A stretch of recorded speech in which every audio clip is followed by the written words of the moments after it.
And this is my birthday. Party for 7. Just me. The waiter looked at me with that practiced sympathy reserved for losers dining alone on their birthday. "Still waiting for your party, sir?" I stared at the 7 empty chairs surrounding our usual table at Romano's Steakhouse, each one a monument to betrayal. My wife Sarah's chair, my daughters Emma and Lucy's spots, my brother Tom's place, my best friend since college Jake and his wife Michelle's seats, all empty. "No," I said, forcing a smile that felt like broken glass. "I think this is it." The waiter awkwardly and retreated. I pulled out my phone and scrolled through the messages that had arrived over the past hour, each one a perfectly crafted lie. Sarah: "So sorry, honey. Emergency client meeting ran late. Rain check?" Tom: "Dude, car trouble. AAA says 2 hours minimum." J-Lobe: "Food poisoning hit hard. Michelle's taking care of me. Happy birthday, though." Even my own daughters had bailed. Emma claimed she had a last-minute study group for her senior year finals. Lucy said she forgot about a sleepover at her friend's house that had been planned for weeks. I laughed, sitting there alone in my best shirt and tie. The sound echoed off the empty chairs like a thunderclap in a cemetery. You want to know the funny thing about betrayal? It doesn't announce itself with dramatic music and villain monologues. It creeps in through text messages and scheduling conflicts, through sudden emergencies and convenient forgetfulness. It wears the mask of everyday life, until one day, you're sitting alone at a table for 7, realizing that everyone you trusted has been lying to your face. My name is David Mitchell, and I'm 42 years old. I work as a senior project manager for a software development company, which means I spend my days organizing other people's messes and making sure deadlines get met. I'm good at reading between the lines, spotting inconsistencies, and tracking down problems before they explode. Skills that, as it turned out, were about to become very useful in my personal life. The waiter returned with my appetizer, calamari for 7 that I'd ordered optimistically 2 hours ago. "Would you like me to box up the extra portions?" "Actually," I said, pulling out my phone again, "let me try calling them one more time." And instead of calling my family, I opened the photo gallery and scrolled to the folder I'd labeled Home Security. 3 weeks of surveillance photos stared back at me. Sarah's car parked outside the Marriott downtown at 2 p.m. on a Tuesday. Jake's BMW in the same parking lot. Tom's truck there the following Thursday. All of them together at my father-in-law's house last weekend, when they'd told me they were too busy to help me move furniture. The pieces had been falling into place for weeks, but I'd been too trusting, too stupid, to see the picture they formed. Sarah's father, Richard Blackwood, had never liked me. Old money, old attitudes, and a firm belief that his precious daughter had married beneath her station. For 20 years, he'd been waiting for his chance to break us up and get Sarah back under his control. My phone buzzed. A text from Richard himself. "David, we need to talk. Meet me at my office tomorrow at 9 a.m. It's about Sarah's future." I stared at the message, then at the empty chairs around me, then at the photos on my phone. Everything clicked into place with the precision of a well-designed software system. The late meetings that Sarah never wanted to discuss. Tom's sudden interest in family law. Jake's new evasiveness about our weekly golf games. Even my daughter's recent coldness made sense now. They weren't just avoiding my birthday dinner. They were avoiding me.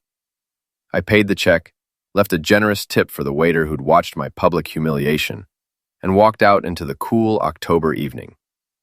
My reflection in the restaurant's windows looked like a ghost, pale, hollow-eyed, already fading away. But ghosts, I was about to learn, can be very dangerous when they decide to stop haunting and start hunting. I didn't go home that night. Instead, I drove to my office and used my security card to get into the building after hours. The cleaning crew knew me.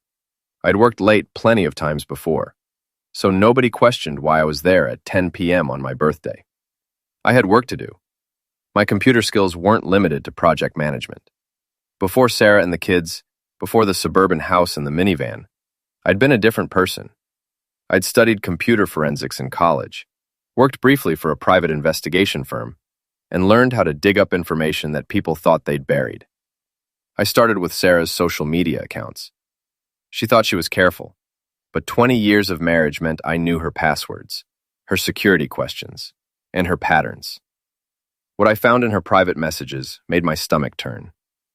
Daddy says the lawyer found a way, she'd written to her sister 3 weeks ago.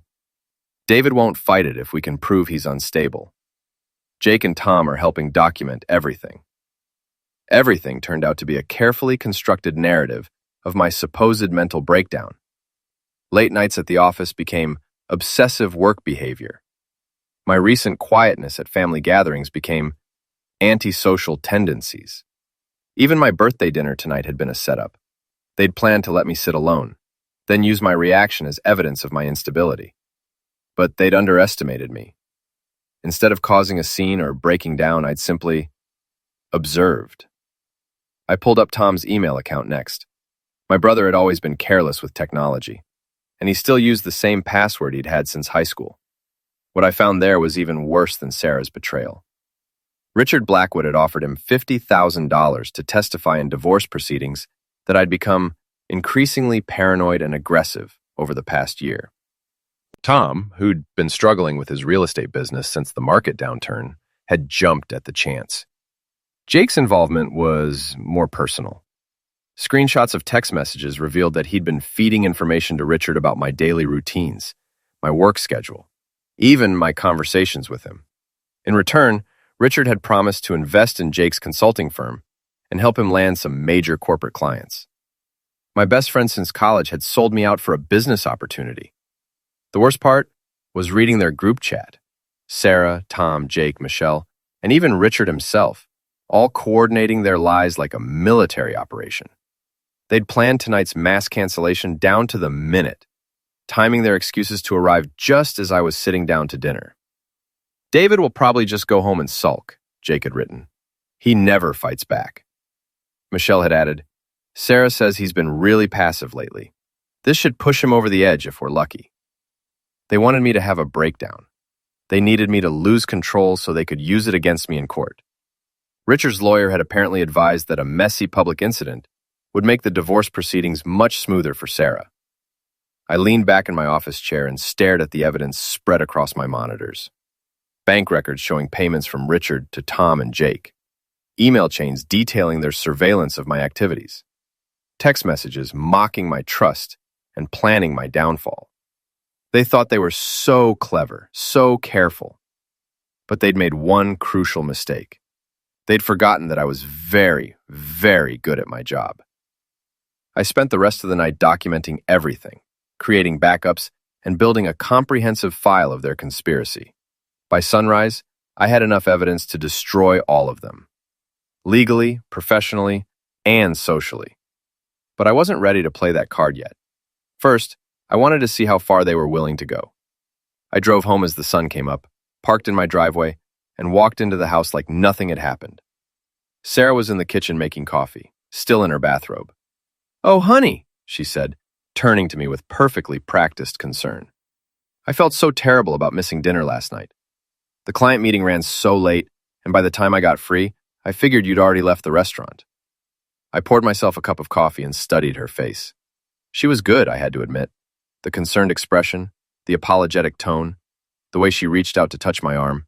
It was a masterful performance. "It's okay," I said. "I understand. Work comes first." Sluggish flashed across her features. "You're so understanding, David. That's why I love you." The lie came so easily to her lips that I almost admired the skill involved. Almost. "Richard wants to meet with me this morning," I said casually. "Something about your future," he said. Sarah's coffee cup froze halfway to her lips. "Oh? He didn't mention anything to me." Another lie. I'd seen the text messages where they'd coordinated this meeting, planned exactly what Richard would say and how Sarah should react. "I'm sure it's nothing important," I said. "Probably just wants to discuss the girls' college funds or something." Sarah nodded, but I could see the tension in her shoulders. "Yes, probably that." I kissed her cheek and headed upstairs to shower and change. In the mirror, I looked like the same man who'd sat alone at that restaurant table 12 hours ago. But something fundamental had shifted inside me. They wanted to see me break. They wanted to push me over the edge. They had no idea what they were dealing with. Richard Blackwood's law office occupied the top floor of a downtown high-rise, all mahogany panels and leather-bound books designed to intimidate. I'd been there before for family occasions, but never as an adversary. The receptionist, a stern woman in her 50s, barely looked up when I announced myself. "Mr. Blackwood is waiting for you in conference room A," she said. "Down the hall, last door on your right." I walked down the corridor, my footsteps muffled by thick carpet, and found the conference room. Through the glass doors, I could see Richard sitting at the head of a long table, reading through a stack of documents. He looked up when I entered, his expression carefully neutral. "David, thank you for coming." "Richard." I took a seat across from him, noting the manila folders arranged on the table between us. "You said this was about Sarah's future." He leaned back in his chair, studying me with the calculating gaze that had made him millions in commercial real estate. "In a manner of speaking, yes. I think we both know that your marriage has run its course." "Do we?" "Come now, David. You're an intelligent man. Surely you've noticed that Sarah has been distant lately, unhappy." I nodded slowly. "She has seemed preoccupied. She's been coming to me with me. That's why if you have another." "She's been coming to me for advice. As her father, I want what's best for her. And frankly, I don't think this marriage is working anymore." Battlefield opened one of the folders and slid a document across the table. "I've had my lawyers draw up a separation agreement. Very generous terms considering. You'll keep your retirement accounts, your car, and receive a modest settlement. Sarah gets the house, primary custody of the girls, and most of the joint assets." I picked up the document and scanned it quickly. It was even worse than he'd described. I'd be left with almost nothing, while Sarah got everything we'd built together over 20 years. "This seems rather one-sided," I said. "Perhaps, but the alternative could be much more unpleasant for everyone involved." He opened another folder and spread out a series of photographs and documents. "My investigator has been documenting some concerning behavior patterns, obsessive work habits, social isolation, increasing paranoia and aggression. Showed me leaving my office at various late hours, sitting alone at restaurants, walking by myself in the park. Innocent activities that had been reframed as evidence of mental instability. I've also spoken with Tom and Jake," Richard continued. "They're both willing to testify about the changes they've observed in your behavior. Your brother is particularly concerned about your recent mood swings." I looked up from the photos. "Tom said that?" "Immigration. He's worried about you, David. We all are. This can be handled quietly, with dignity, or it can become a public spectacle that damages everyone, especially the girls. The choice is yours." Until the documents down and met his gaze. For a moment, the room was silent except for the hum of the air conditioning and the distant sound of traffic 20 floors below. "You know what's funny, Richard?" I said finally. "I actually thought you might be calling to apologize." His eyebrows rose slightly. "Apologize? For missing my birthday dinner last night. I mean, your whole family was supposed to be there. Sarah, the girls, Tom, Jake, and Michelle. Even you were invited, though I didn't really expect you to show up." "I'm sure they had their reasons." "Oh, they did." I reached into my jacket pocket and pulled out my phone. Very carefully coordinated reasons, actually.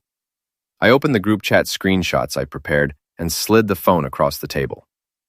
Richard's face went pale as he read the messages from his co-conspirators, planning my public humiliation in detail. "You see, Richard, I may be a lot of things, but stupid isn't one of them. I've been watching, listening, documenting. I know about the payments to Tom and Jake. I know about the fake witness statements. I know about all of it." He pushed the phone back toward me, his composure cracking. "You can't prove," relinquic. "Actually, I can." I pulled out a flash drive and set it on the table between us. Bank records, email chains, text messages, recorded phone calls.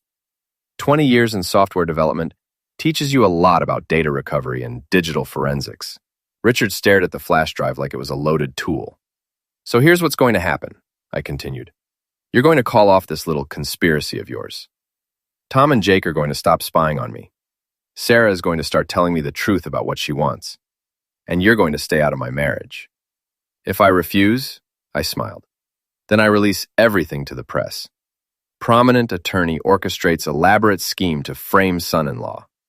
I imagine that would be quite damaging to your reputation and your firm. Richard's jaw tightened.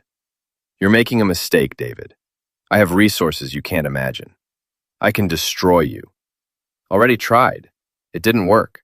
I stood up and pocketed the flash drive. Oh, and Richard, next time you want to have me followed, you might want to hire better investigators. The guy in the gray sedan was about as subtle as a heart attack. Walked toward the door, then paused and looked back. Tell Sarah I'll be home for dinner tonight. And this time, I expect the whole family to be there. The elevator ride down to the lobby felt like a victory lap. For the first time in weeks, I felt like myself again. Confident, in control, ready to fight for what was mine. But as I walked out into the bright morning sunshine, I realized that confronting Richard had been the easy part. Now, I had to deal with the people who had betrayed me, not for money or business opportunities, but because they'd simply stopped caring about me altogether. That was going to hurt, a lot more. I didn't go home immediately after leaving Richard's office. Instead, I drove to Jake's consulting firm, a small but prestigious outfit in the business district that specialized in corporate restructuring. I'd actually helped him get his first major client there 5 years ago, back when we were still real friends. The receptionist recognized me and waved me through to Jake's corner office without calling ahead. I found him on a conference call, gesturing animatedly at his computer screen while discussing quarterly projections with someone who was clearly important. He looked up when I walked in, and I saw the exact moment he realized that something had changed. The easy smile he'd been wearing faltered, replaced by something that looked almost like fear. "Let me call you back," he said into his headset, then hung up and stood to greet me. "David, hey man, I was just thinking about you. How are you feeling? Michelle said you looked pretty rough when we saw you at the grocery store yesterday." Relinquish. Another lie. I hadn't been to the grocery store in 3 days. "I'm feeling much better, actually," I said, settling into the chair across from his desk. "Especially after my meeting with Richard this morning." Jake's face went through several interesting color changes. "Richard? Sarah's dad? What did he want?" "Oh, you know, just wanted to discuss some family business. Funny thing, though, he seemed to know an awful lot about my personal life. My work schedule, my habits, even some private conversations I thought I'd only had with close friends." I pulled out my phone and scrolled to a screenshot of Jake's text messages with Richard. "Recognize this?" Jake leaned forward to read, and I watched his Adam's apple bob as he swallowed hard. "David, I can explain." "Can you?" "Because from where I'm sitting, it looks like my best friend has been spying on me for weeks, feeding information to a man who wants to destroy my marriage." "It's not like that. Richard just wanted to help Sarah." "Her what? Steal my kids? Take everything I've worked for? Frame me as mentally unstable?" BMP ran his hands through his hair, a nervous habit I'd seen 1,000 times over our 20-year friendship. "Look, Sarah came to me months ago. She was unhappy, said you'd been distant and cold. She just wanted someone to talk to. So you decided to help her father build a case against me? I thought maybe if you hit rock bottom, you'd get help. See a therapist, work on your marriage. I never meant for it to go this far." I stared at him across the desk.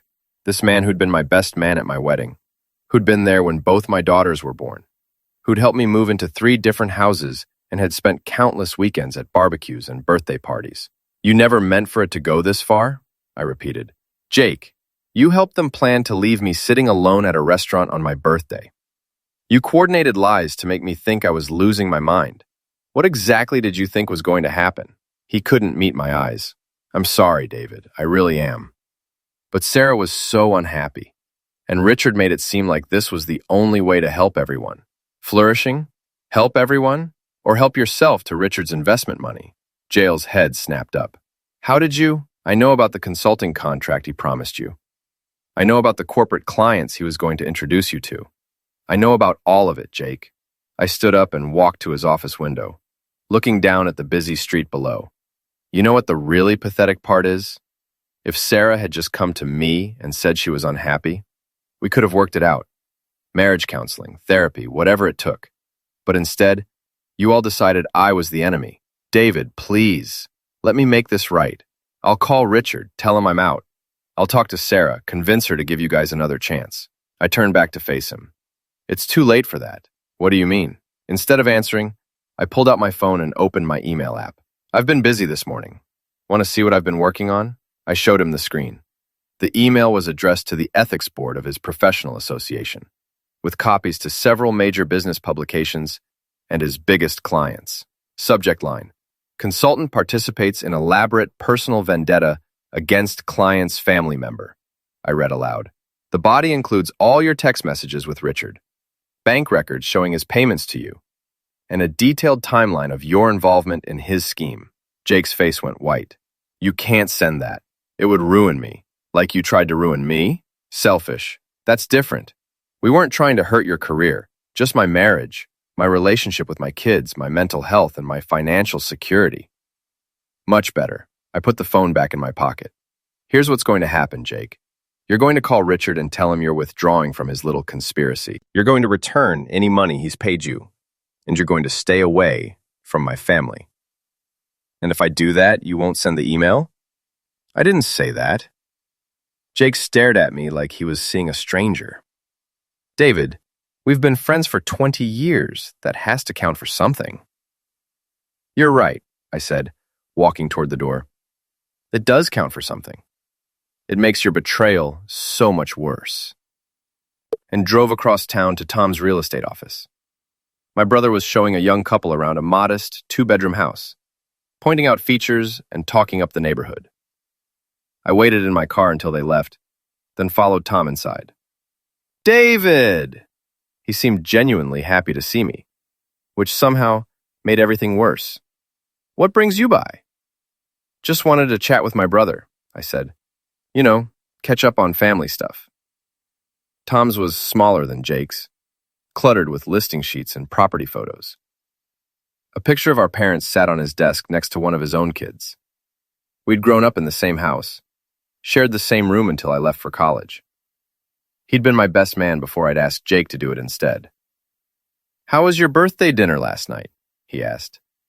Sorry I couldn't make it. That car trouble really screwed up my whole evening.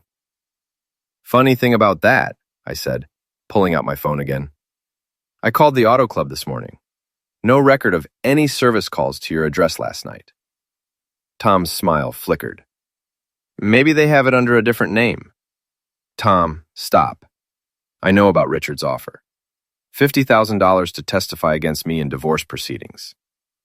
Until my brother's face crumpled like a deflated balloon. He sank into his desk chair and put his head in his hands. Jesus, David, how did you find out? Does it matter? I haven't taken the money yet. I was still thinking about it. You sell out your own brother? Tom looked up at me with red-rimmed eyes. Do you have any idea how bad things have been for me? The market's been terrible for 2 years. I'm behind on my mortgage. My kids need money for college. And Linda's been talking about going back to work because we can't make ends meet on what I'm bringing in. So you decided to solve your money problems by destroying my life. Richard said it wouldn't really hurt you. Just a simple divorce. Nothing complicated. He made it sound like Sarah was already planning to leave anyway, and this would just make things easier for everyone. I sat down across from him. Tom, do you remember when Dad had his heart attack 10 years ago? Of course. Do you remember who took care of everything? Who handled the hospital, the insurance, the funeral arrangements when he didn't make it? She nodded miserably. You did.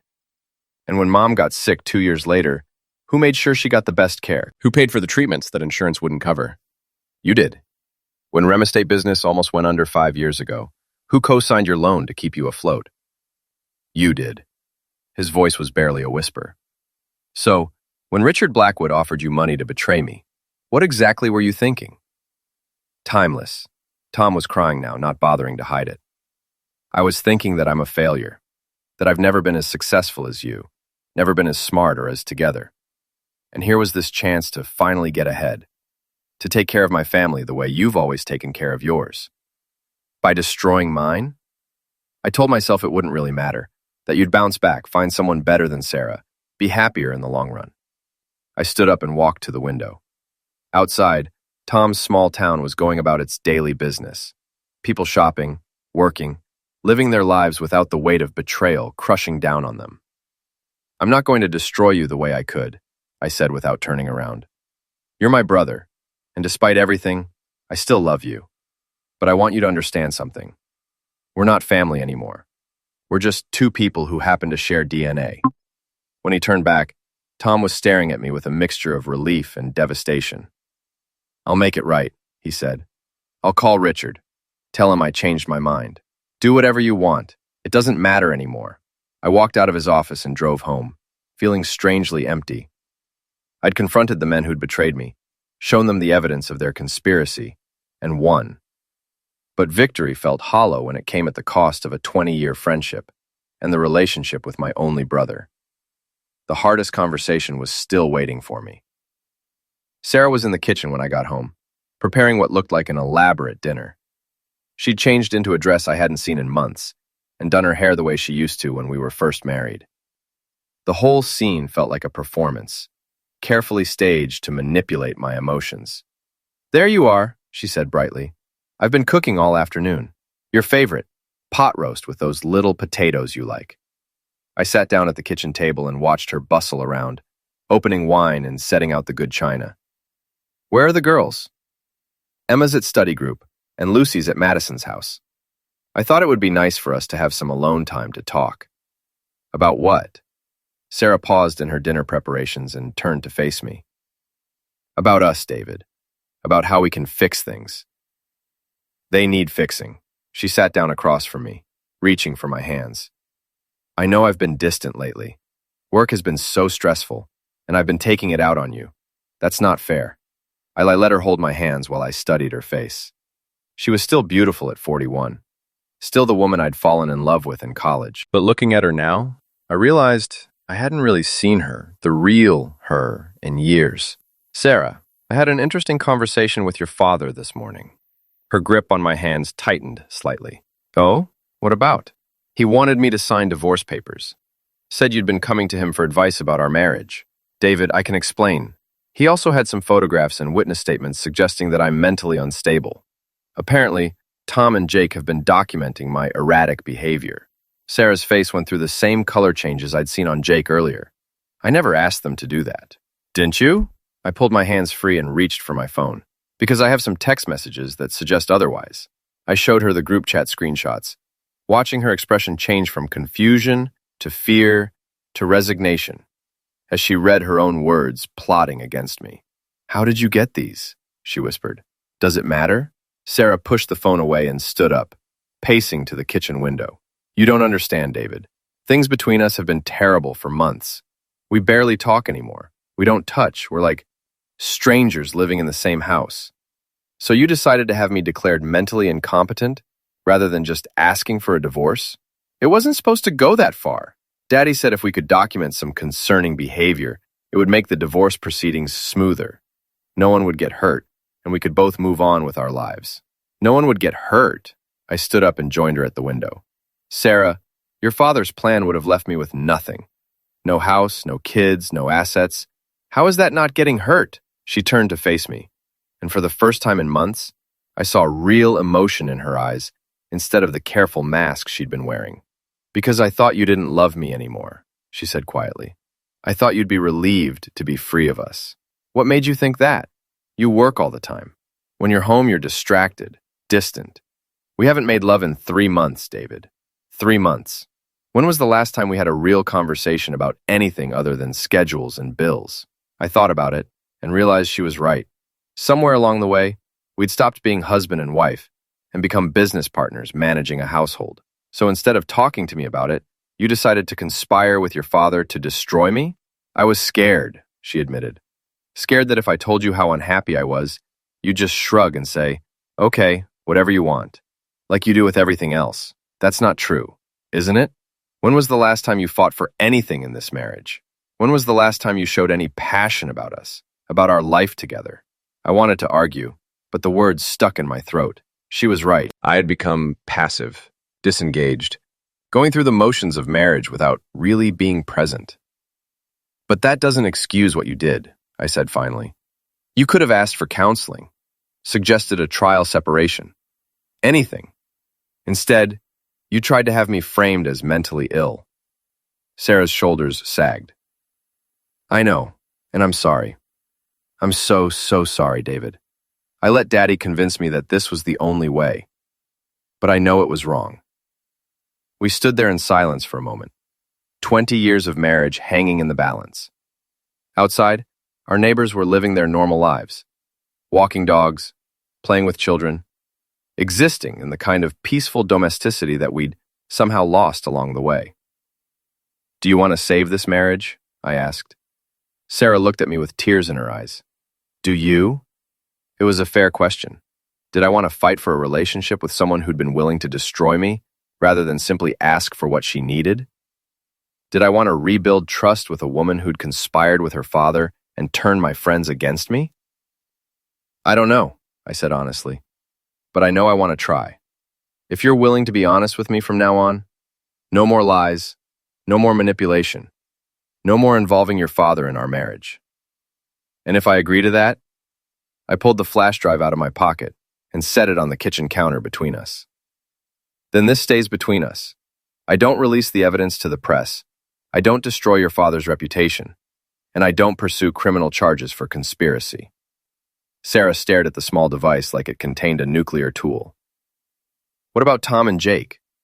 They're already out of our lives. Permanently. Sentence the girls? We'll be told that Mommy and Daddy are working on their problems, and that sometimes adults make mistakes, but that we love them very much. Reassure picked up the flash drive and turned it over in her hands. What happens now? Authorize. Now we start over. Marriage counseling, individual therapy, whatever it takes. But Sarah, I need you to understand something. This is your only chance. If you ever lie to me again, if you ever conspire against me again, if you ever involve your father in our marriage again, I will divorce you, and I will take everything. Are we clear? She nodded, clutching the flash drive to her chest. We're clear.